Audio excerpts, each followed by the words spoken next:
Salut! Dacă aveți acest monitor și vi se stinge singur după 4 ore, să știți că nu este defect, ci este o funcție, probabil eco, funcție din meniu. Pentru a scăpa de ea, trebuie dezactivată din meniu. Nu o să vedeți cum fac eu acest lucru, fiindcă nu am filmat procedura pur și simplu, dar e foarte simplu de executat.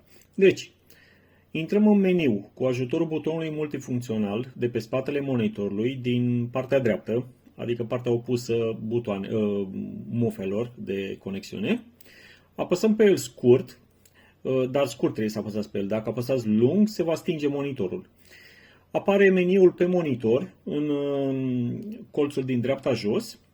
Aici mergem jos de tot la Other, așa, apoi dăm la Off Timer și aici ne ducem în dreapta din butonel și selectăm în sus sau în jos până ajungem la Off.